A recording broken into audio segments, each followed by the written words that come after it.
Hey there, friends. Welcome to the Having a Mom Moment podcast, where we dive deep into the world of motherhood and beyond. I'm your host, Shannon Warner, and I am excited to embark on this journey with all of you.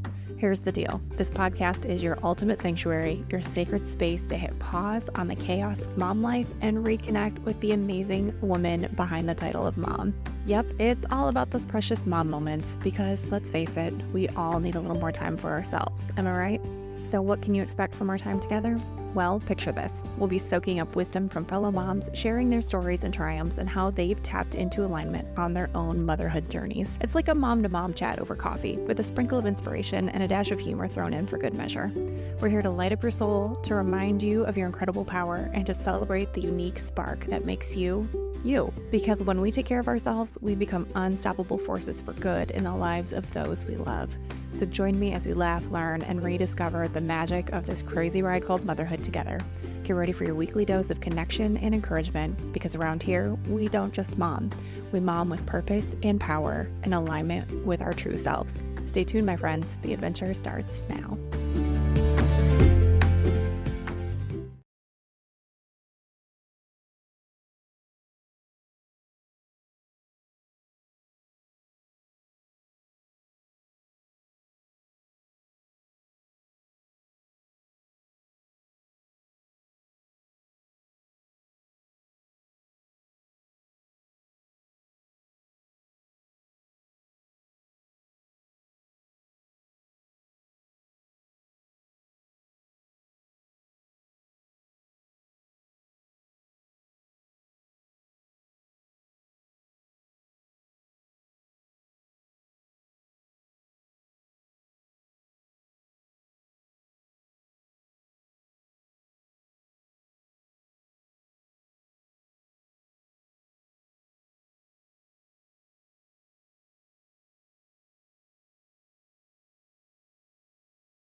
Welcome to the podcast, Laura. Thank you so much for being here. You're welcome. Thank you for having me. I'm excited, and Lauren is joining us from across the pond, and it is early nighttime for you. So thank you so much for accommodating the schedule. I appreciate you. That's absolutely fine. Okay, so I am so excited that you're here, and I'm so glad that we bumped into each other. I never think that it's a coincidence. I think these things always align the way they're supposed to. And Laura and I are in an accountability group together that another fabulous woman has organized and has been hosting, and we appreciate her so much. But after meeting you ladies, I was like, please be on my podcast. And you jumped at the opportunities. So would you mind sharing a bit about your motherhood experience and the things that you're up against and why you're here, what you want to share with us today? So, motherhood is literally the best thing I've ever done. It's the best. I know it takes up every inch of your life and your time and all the rest of it, but it is, I wouldn't swap it for the world. My elder daughter is nearly 14, which scares me because we're getting into that teenage time. That fear for me is that we're just trying to keep everything really honest and really open. And I'm hoping if I lead by example, then fingers crossed that'll carry on through and everything will be rosy. So yeah, that's the next challenge. My little one is she's going to be 9 in October, which terrifies me because she's my baby. But they're both amazing. They're just amazing. I love spending time with them. We're really close knit, and we're just together all the time, and we live by the beach, so we go down to the beach quite a lot and walk. And yeah, I love it. I wouldn't swap it for the world, even if it meant I could go on more holidays and I could travel more and have more freedom and all the rest of it, all those things that I do want. I wouldn't do it right now. I try and drag the kids with me. My eldest one says absolutely not. My little one's like, yeah, let's go. So it's Oh quite my amusing. gosh. I hope we can stay connected as mine get older because we have, I think, the same age gap. Mine are just under Yeah, 5 years apart. So that's it. I know it's going to be interesting as Yeah. one enters those teenage years, how the other one responds to Well, that. I'll let you know how it Yeah. goes. I'm hoping it'll be fine. The little one's definitely got more attitude than the big one had when she was her age. So not in a bad way. She's just sassy. She's a little sassy pants. But I think Oh, that's with girls as well, isn't it? yeah. I used to say about my oldest, I was like, she doesn't take anybody's shit, which I appreciated. But it was like a role reversal. This is a totally different animal with this now 2.5-year-old. I was like, oh, no, Yeah. no, no, no. This one literally will not take anything from anybody if she's not interested. Like she will just straight up scream in your face, like just scream if you tell her Yeah. to do something she doesn't want to do. Yeah. So Mine's the that's same. that's an The little experience. one. Yeah. Yeah. Totally different. They're so totally different. And I sometimes look at people's children who, look the same. You can tell they're sisters or brother and sister or whatever. And Yeah. mine just don't. They just Okay. look they're completely different. And it's That's so amazing, isn't funny. it, that they can come from the same two people and just be such different little creatures. So Mm. yeah, they are amazing. I love them. Yeah. Well, Great. Yeah. thank God for it, right? I And know. You. my dad always used to say, God makes them cute, so you don't kill them. And That's I was it. like, I say that all the time. I'm like, oh, there is some truth to There that. is. Uh-huh. Uh-huh. Yeah, for sure. Oh my gosh. I don't know about you though, but I look at them sometimes. I'm like, oh, you're just like the most magical, mystical little being Yeah. ever. And I'm just like so grateful that you're mine. But also Yeah. please eat your dinner. Yeah. Please go to bed. Please stop talking. Please stop singing the same two lines over and over again. Please. Right. Just Anything. talking Anything. Right. incessantly. I know. I remember when my oldest was like 2, like just starting to talk, and I was like, I am Oh, so excited for this. She was in the back seat. We were driving around, and my husband was like, you're gonna regret that. And I swear she never stopped. Like she's been talking nonstop for 5+ years. It's like, I love you so much, but yeah. shh. Please. Just be quiet. Yeah. Yeah. No, Oh I my think, goodness. well, very similar experiences. And you've got two girls as well, so that's nice. Oh, yeah, Yeah. lovely. But like wanting to hold space for them to like use their voice and not, Yeah. it's hard. It's like, I love you and I want you to speak Yeah. and share your thoughts and share your dreams and like speak up for yourself, but also I have a headache and we could just put a pin in that for Yeah, today. put a pin in it. Yeah. I think that's something that I've been really conscious of as well, is just making sure that they really feel heard when I mean, obviously there's the times that we were just talking about, but when there's something that's important or something that's come up, I definitely try and make that time to actually sit and really look at them. And I'm not on my phone and I've not got the telly on or whatever, whether it's in their room or just wherever we are, just get down to their level, especially my smaller one. So I'm looking at her in the face and just asking her, you know, what is it? What's happening? And the little one's really sensory, and she gets overwhelmed and totally different character to my elder one. He's very controlled and very self-sufficient. But you really have to let my younger daughter process. She needs a little bit of time to process. So yeah, that's something that it was a real learning curve for me, because especially with Lucy, my first one coming along, and she was so easy. She slept like a dream, she was happy, jolly all the time. She wanted to play with you all the time. She was pretty articulate, pretty young. And then Emmy was an explosion and amazing, full of like imagination, and but totally gets in her head, and really this sort of overwhelm and sensory stuff going on, and learning how to work with her, if you like, instead of me like expecting her to do like when we were brought up. It's like, children, do what you're told. I want you to go and brush your teeth. And it's like your expectation is that they're going to go and brush their teeth, but she doesn't work like that. So it has to be a totally different approach, So it's been lovely, and our relationship's so lovely because of that. And I think it's that flexibility, isn't it? Having that flexibility to, as a parent, to notice and to change what you're doing and to try and meet their needs, as opposed to expecting them to just do as they're told, and children should be seen and not heard and all of that sort of thing.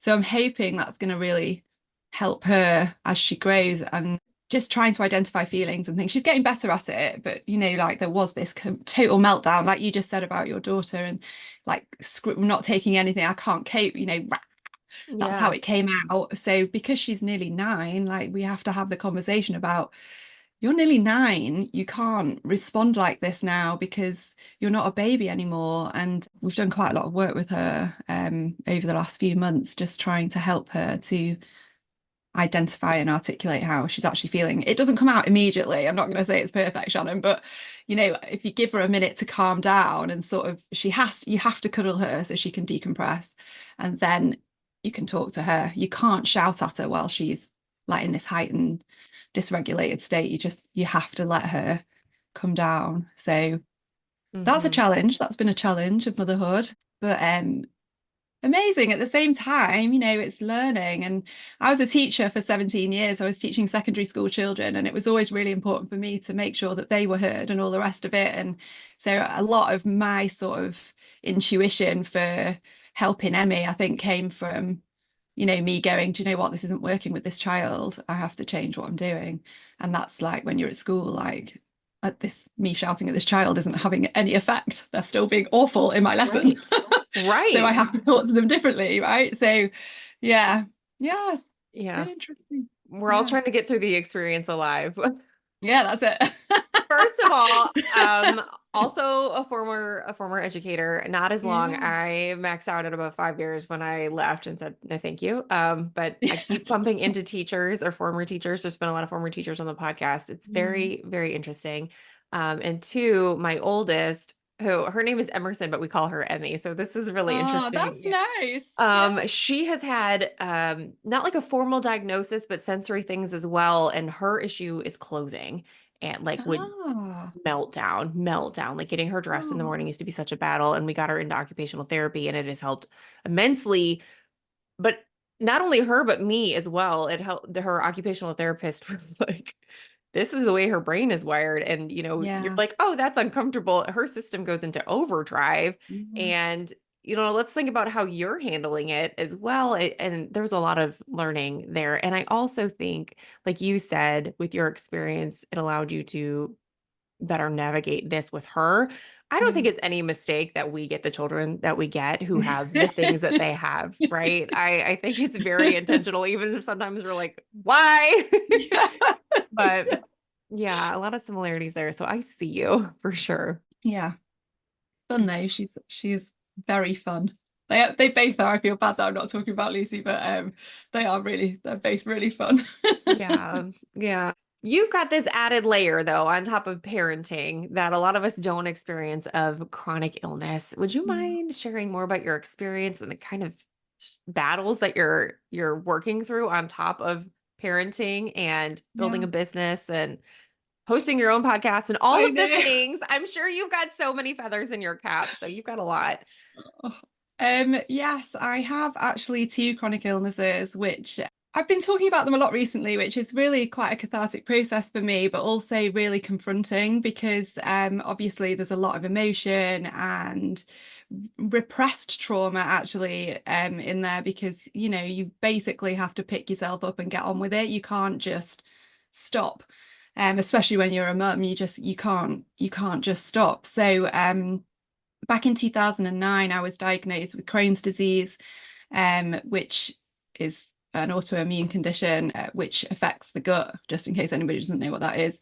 So I have a lot of pain, inflammation. It can lead to like sticky gut syndrome, which disgustingly is where your gut can leak into other areas of your body. So all of these things. But I have spent periods of time in hospital and things like that. And so obviously that has it's really difficult because you're in the moment dealing with the fact that you're in pain and you can't, like, literally can't do anything.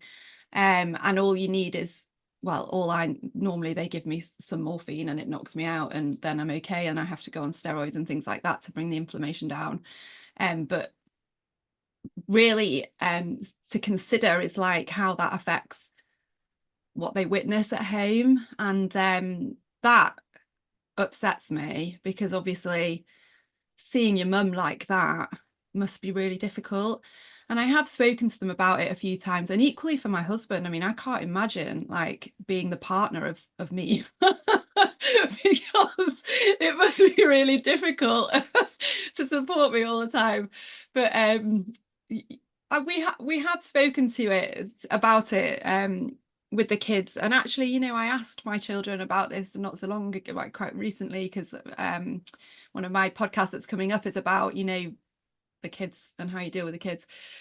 And I'm basically just really honest. I'm actually really bad at not being honest. So if I was not to tell the truth, I would be really uncomfortable, and you'd be able to tell that I was really uncomfortable. So I'm just really honest with them and talk to them about what's happening, and they know when I've got to take medication, and they know when I'm feeling tired, or they know when my stomach's hurting, all this sort of stuff. And they're amazing. You know, they're really supportive, they're lovely, they can cope with it. They say things to me like, "You can't help it, mummy, it's just the way your tummy is." And it's just so lovely to have that sort of, phew, thanks so much. I feel a bit better that I'm not, you know, making things difficult for you. So that's my first chronic illness. My second chronic illness is actually the one that totally changed my world, in that I couldn't continue. So with Crohn's, I continued being a teacher, I continued as normal with my career, all the rest of it. And then in 2019, I got a virus, which didn't really feel like much of anything at the time, but it sort of developed into facial pain. So I have, it started with a really bad earache, and the pain spread down the right hand side of my face. And then apparently the brain doesn't like to do things on one side, and if it's on one side, it wants to do it on the other. So I now have it on both sides of my face. And this, obviously, being a teacher, is really difficult because of talking all day, and I had a lot of sensory issues going on with it, which was really difficult as well. So it came to a point where I couldn't continue, and nobody knew what was wrong with me, which was really difficult as well, because I've had no brain injury, you know, I haven't had any bad dental work, there's nothing that's damaged the nerves in my face, but they just are getting the wrong signals. And because of that, it was a lot of, am I imagining this? Like, what am I making this happen to myself? I don't understand what's going on. You know, why is this hurting? And the doctors didn't know, and I got passed from pillar to post, all these different doctors, and eventually found one in London who gave me some medication that has made a difference to me, and is meaning that I can live more how I want to live. Because actually at one point, obviously mentally very difficult since 2019, massive dips in my mental health and how I was dealing with things and not dealing with things, as the case may be, like not being there for the kids properly, and or my husband or my job. So yeah, really, really tricky. And since I found this doctor, who was in May 2023, I think I saw him, so 4 years after, or 3.5 years after I got this medication, and he just said, "Look, we don't understand it yet. That's why nobody can tell you, because it's all to do with biology, it's all to do with chemicals, and we don't understand it. So basically, it's just a pain management thing now." Wow. That's where I am. And January, when I started to feel better, was when I decided that I could go back and try and do something business-wise, because I had been feeling like I couldn't achieve my dreams, I couldn't achieve my ambitions, I had to make my life small because I couldn't manage, and having this medication's really helped. I've done a lot of work on my self and my thought processes and how I deal with responding to things and processing things, and the sort of things that I read. Like, I surround myself with affirmations all the time, so positivity, and keep in touch with the people who keep me happy, and sort of let the people go or the conversations go that are difficult. But all of that obviously is a total constant work. Like, you're always having to deal with difficult things come up, and you have, like, I get, obviously I still get cross, I still get angry, I still get emotional and all the rest of it, about certain situations that I feel are unfair, or people who are being difficult. And I think I have to take a step back and I cool down, and then I go through this process of stuff that I've been helping myself with, like sitting in emotions that are good and calm and peaceful, and not sitting in emotions that are angry and difficult. And so yeah, I've been doing that, and that meant that in January my word for the year was brave. So I decided to be brave and start putting myself out there again, because I had a business previously which I had to shut down when all of the virus started. So yeah, there you go. Wow. I can't imagine consistently feeling poorly, because we've Yeah, all been there as moms where we've been sick and still have had to show up either to work and then with our children and yeah, everything else. I can't imagine chronically yeah, feeling that way. And the mental toll that it would take, absolutely. That is a huge piece of it.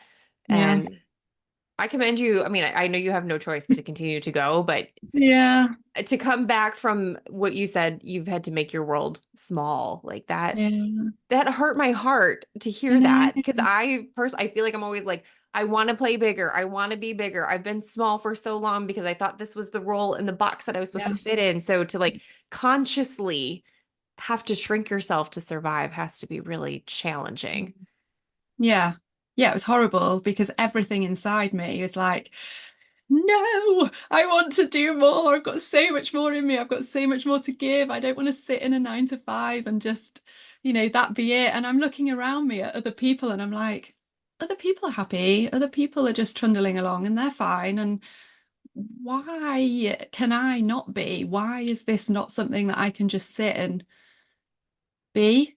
And I just can't. It's just not me. And it's not you either, right? Yeah. Because you need to do more. And that's just, I guess it's just the way we're built, is just, there's more, there's got to be more. And yeah, so yes, especially after I'd been building up stuff before this illness, and was making my world bigger, because my world felt small as a teacher. I was like so frustrated. And then suddenly I started new businesses and I joined FEA, and I was, stuff felt bigger and exciting, and the world was big, and I had connections and all the rest of it. And then, yeah, make it small again. Oh no. Oh no. Yes. Do you think being part of FEA and those different things helped you through it at all, or did you kind of have to tune it out? Um, it helped me when I was trying to build my business, because the women in there are so amazing. I just Amazing. love that everybody has this drive and this positivity and supporting each other. And I love that. When I was really struggling with my mental health, I was, I mean, I was not engaging. I was not engaging with people. I was not engaging with anything like that. And actually, I was really paranoid and sort of frightened of, I don't know, it's weird, isn't it? Your brain is so powerful, and it does, your thoughts can just take over. And yeah, so I wasn't in that world at the time, and I really wanted, like, I desperately inside me was screaming that I wanted someone to pull me out, but I wasn't articulating that. So nobody knew that they needed to reach in and pull me out. And so one day I was just like, I need to pull myself out. And I managed it, actually, but it's hard. It was scary. I was scared of it. So, Mm, yeah, and that's when I wow. started engaging again. And yes, my connections in FBA, from being in it since, I think I joined in like 2020, actually. the connections in there and the women in there, just so supportive and so amazing. I just love that community. They're so great. They're so great. And Yeah. I think this is the first time I've talked about it on this podcast. It's the Female Entrepreneurship Association, which my friend Catherine Pfeiffer, who had been on earlier this year on the podcast, I didn't know about it until the fall. And she was like, I think you would love it. I think you really like this would be really helpful in your next steps.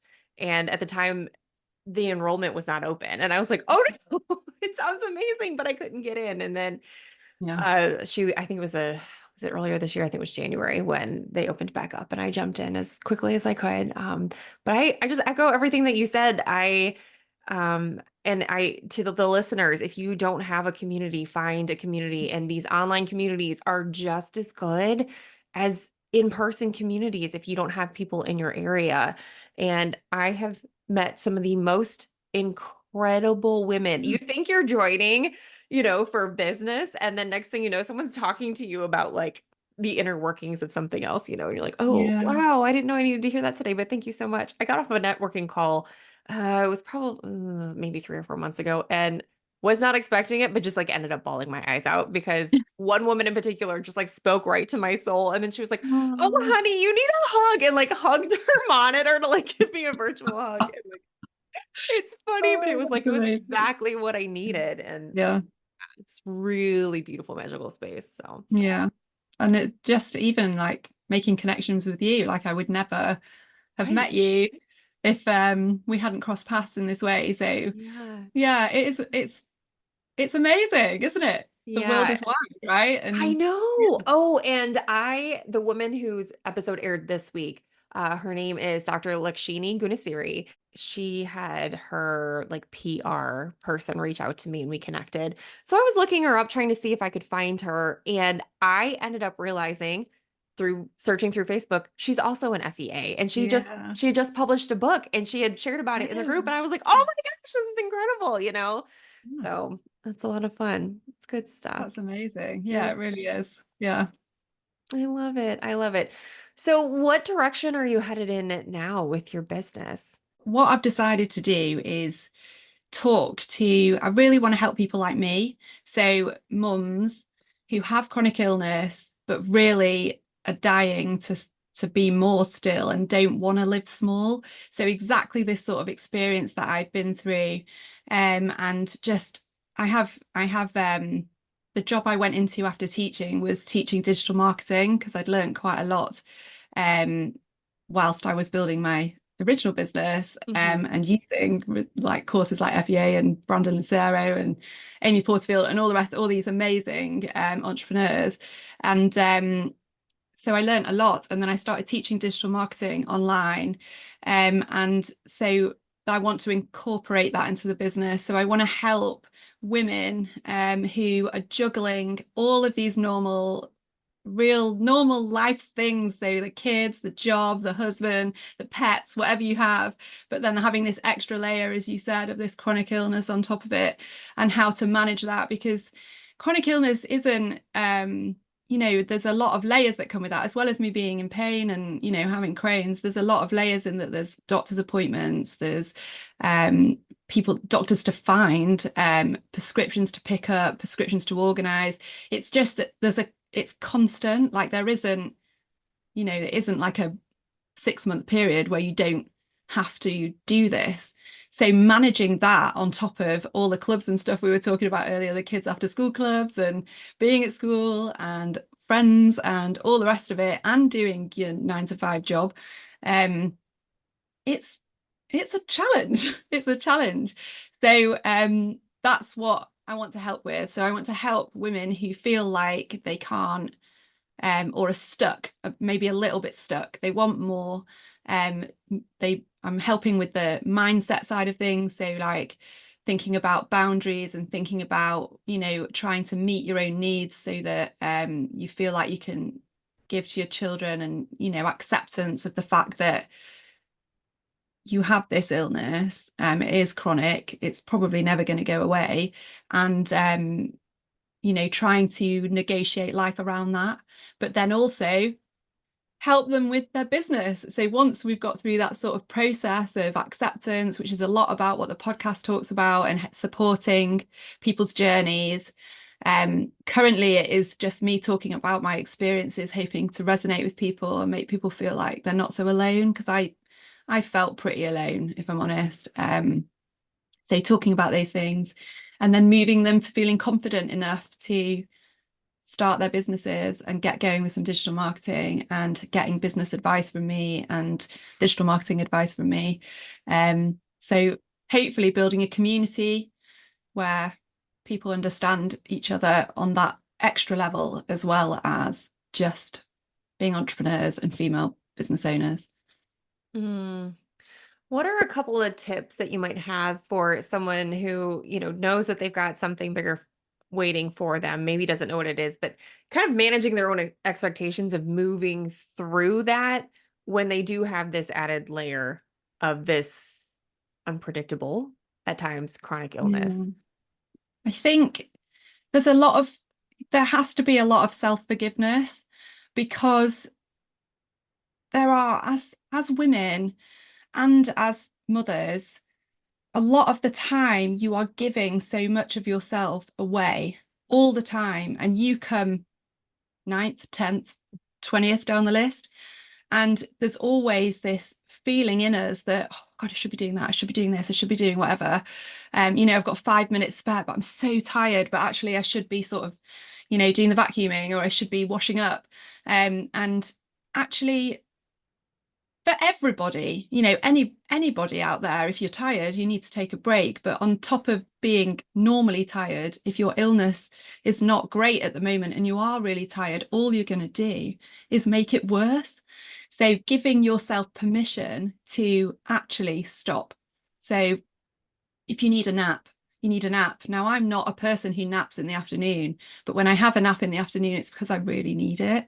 And I say to my husband, oh my God, I'm so sorry I fell asleep. And he's just like, I know you need it if you've fallen asleep, because it's not something that you do. So I think there's that forgiveness of yourself that you didn't do the washing up or do the laundry, at that time, and sort of giving yourself a bit of a break and not giving yourself a hard time about it. So that's one thing, is just self-forgiveness. The other thing I do is make sure that I find time to do the things that make me feel good. So, and also find joy.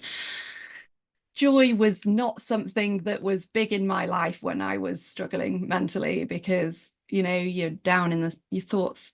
My thoughts spiraled a lot.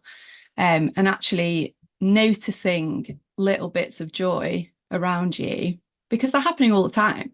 There's little moments of joy all the time, especially when you've got children. I mean, they're so joyful. But noticing them is different to them just being there.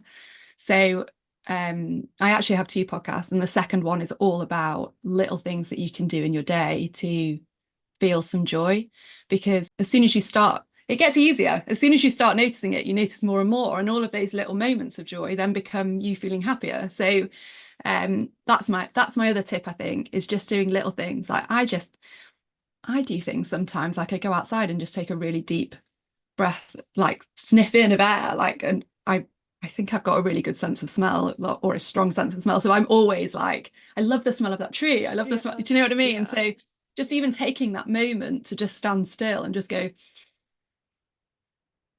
and sort of thinking, that feels really nice.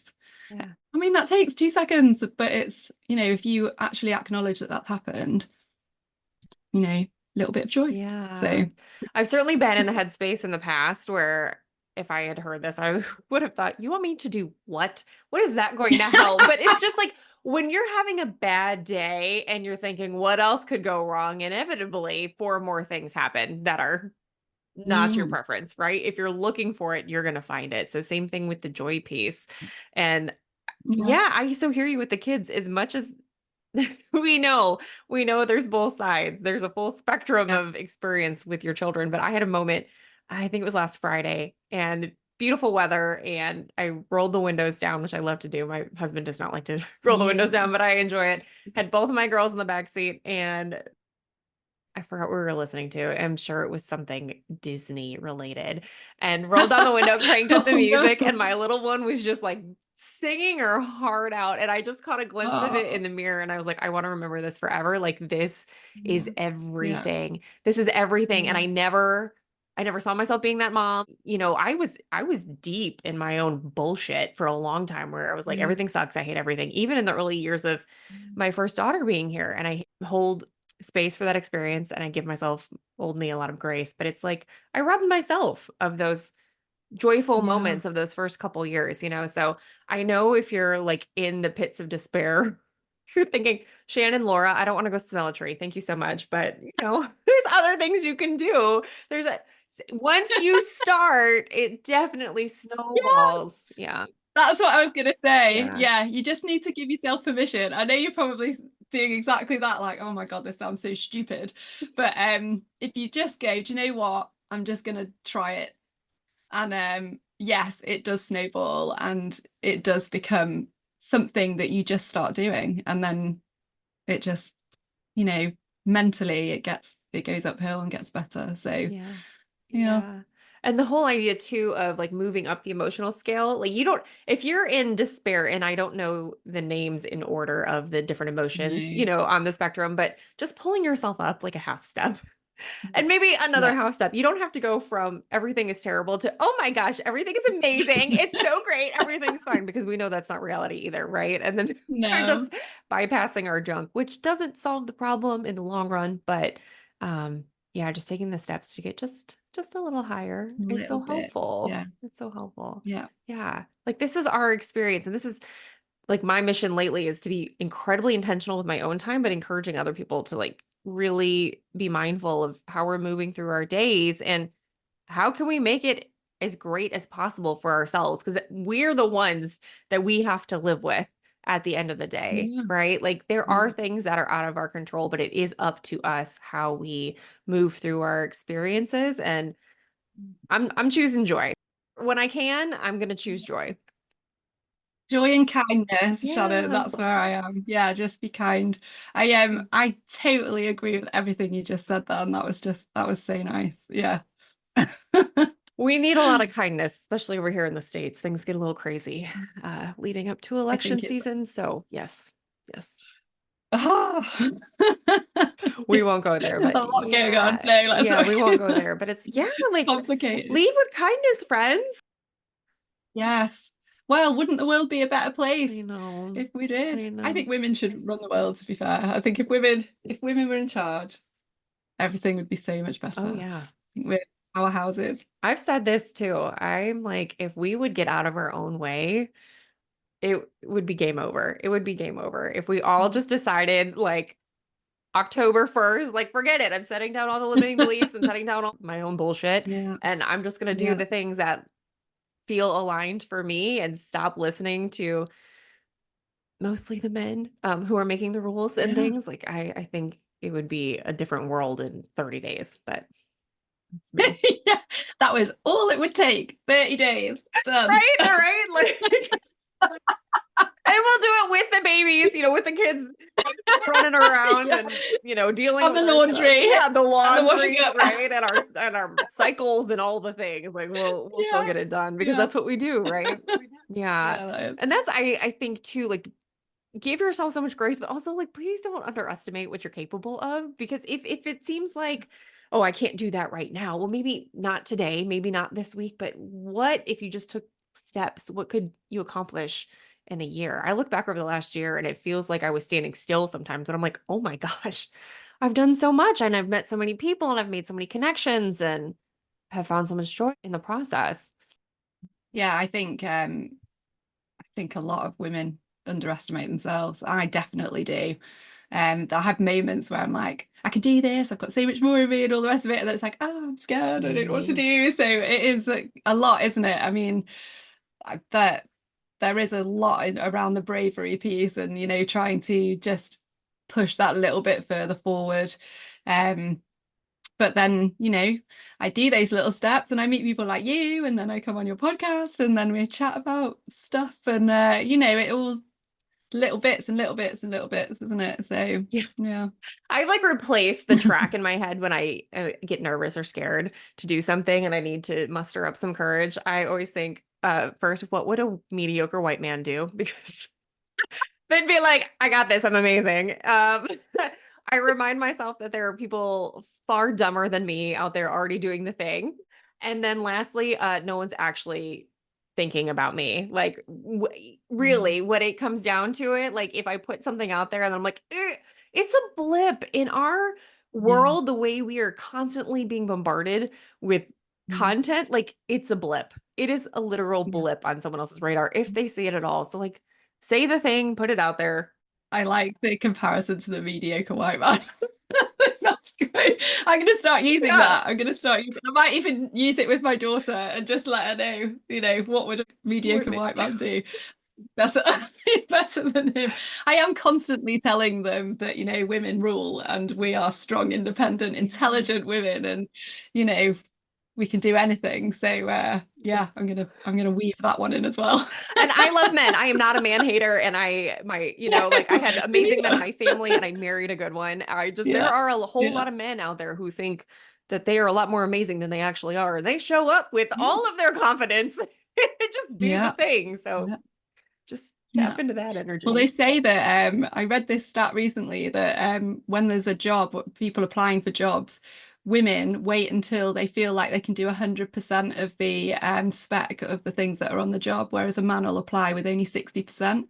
So that says a lot to me. And I was suddenly like, oh my goodness, like, what am I doing? Because I was always like, I can't do that bit. I can't do that bit. I can't apply for this. I don't think I can do it. Whereas, why not? They do it. They apply. Why can't I just apply? So all they can do is say no, right? And I think that's a total change of perspective on stuff as well. Same with being an entrepreneur. If you ask somebody something, all they can do is say no. Right. And let them say no. Like, we need to stop rejecting ourselves. Give them the opportunity to tell us no. That's their job, not ours. Right.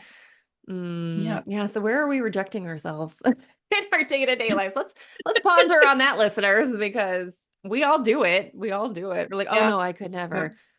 Do it. Who cares, right? Who cares at the end of the day? I think that's changed a lot for me as well with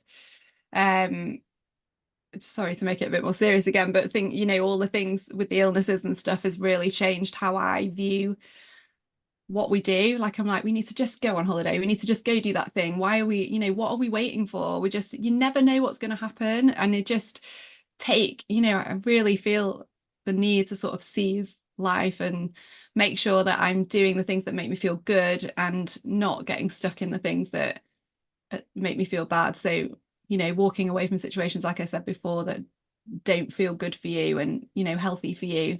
And I spent years, Shannon, in a career where I never did that. So many situations, being a school teacher where you're judged and you're, put down and you're constantly striving to prove yourself all the time. And that was how I was brought up. You get educated, you get a career, and you work really hard. And actually, I worked really, really hard. I got ill and they didn't want me, even though I had worked so hard and so brilliantly for them for so many years. It didn't count in the end. There wasn't the support and stuff there. So that was so difficult because you feel, you're just thrown away.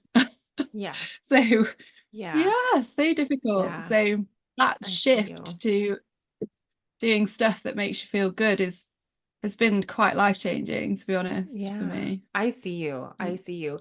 Do you think that, and I don't know the timeline of your career with when did you say Crohn's you were diagnosed? In 2009. Okay. So were you teaching at that time? Yeah, 17 years. Yeah, I finished in 2000. I finished at school in 2002 with all my face stuff and Okay. So do you think your time in the classroom and all of the responsibilities, I can only speak from the perspective of a US teacher, and I know that there's a lot on our plates and not a lot of appreciation, but do you think that exacerbated your illness? I don't think it helped Right. at all. I think because there's a lot of stress, and stress is really bad for Crohn's. And I know that my face is worse when I'm stressed because you're tense, right? And so you tense up. So yes, of course, yeah, it didn't help. And also the fact that I felt that I was letting everybody down, and I'm not good at that because I don't like to let people down, especially the kids. You know, that's the reason you're there, really. And I I found that really, really difficult. Yeah. I see you. I was doing a lot. I worked at a charter school, which is kind of a confusing concept. If it's even confusing for people here in the States. It's a public school, but you're kind of operating like a business because you don't get dollars to run unless you have butts in seats. So you're Okay. always trying to like bring kids in and keep their parents happy so that they keep them in the school and don't send them to the elementary school down the road. So there was a lot Okay. on our plate, and I just kept being handed things, and I didn't know how to say no, and I didn't want to let anybody down. And I was like, of course I do the things. This is what I do. This is who I am. I do a good job. And at the end, I remember my dad, I was calling him crying either on the way to or on the way home from work. And he was like, you have to leave. You are going to die if you continue on this trajectory, you know? And it was starting to manifest physically, and not to the extent that you've experienced, but yeah, it's so true. So I hope anyone who is noticing patterns with anything in their life, an employer or a relationship or something where you're like, oh my God, this is not serving me. This is not healthy for me. Like, Yeah.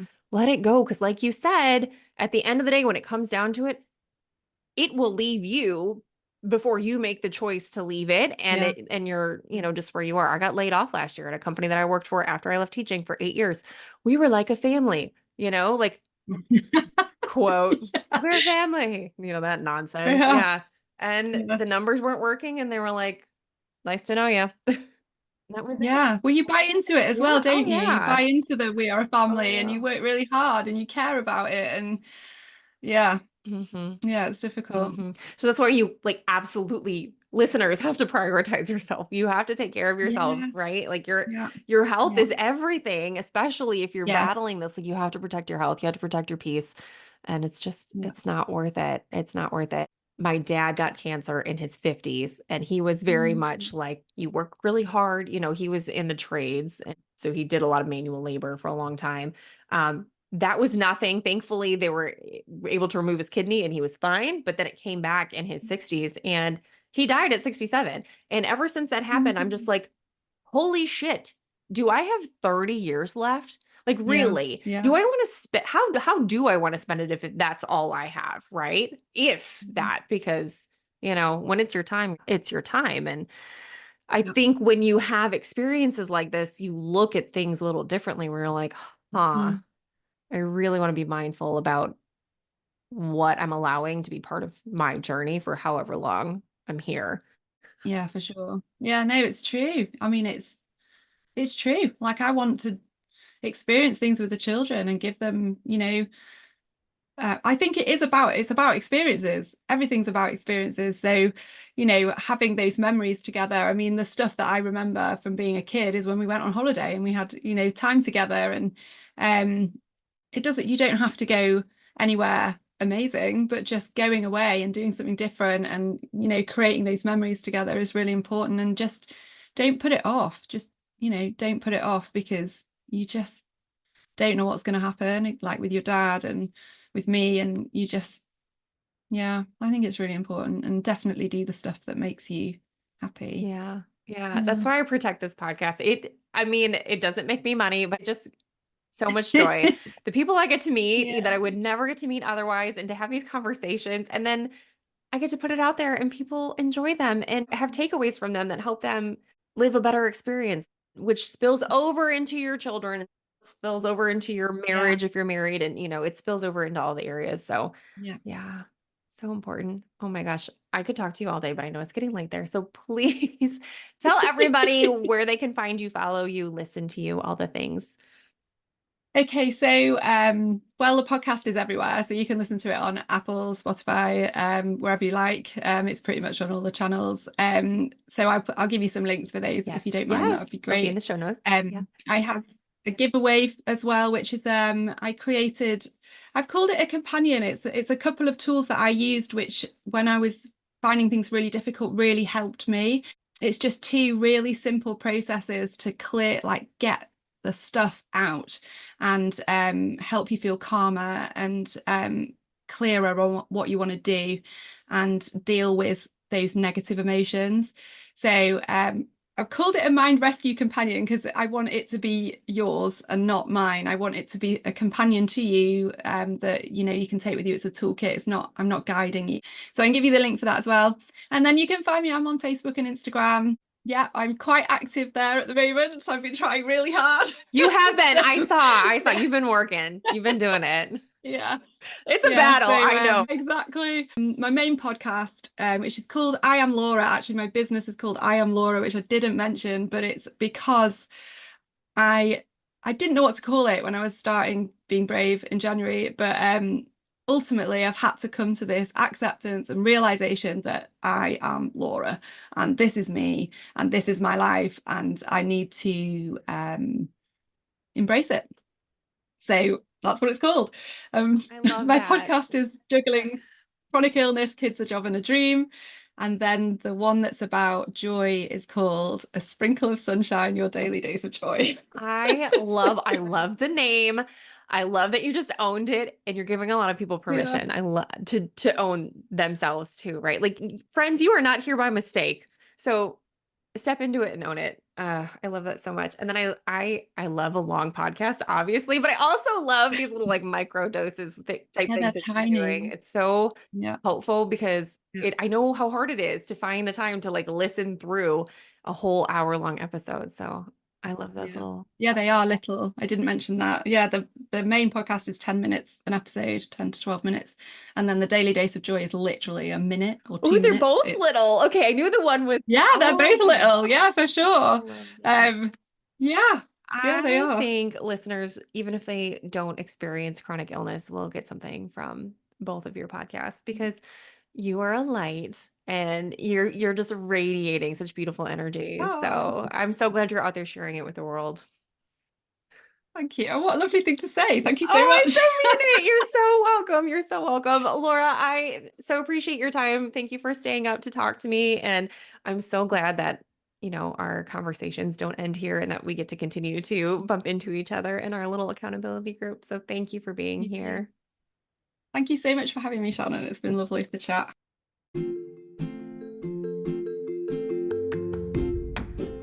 That's a wrap on another episode of the Having a Mom Moment podcast. Thank you so much for tuning in and for sharing this space with us today.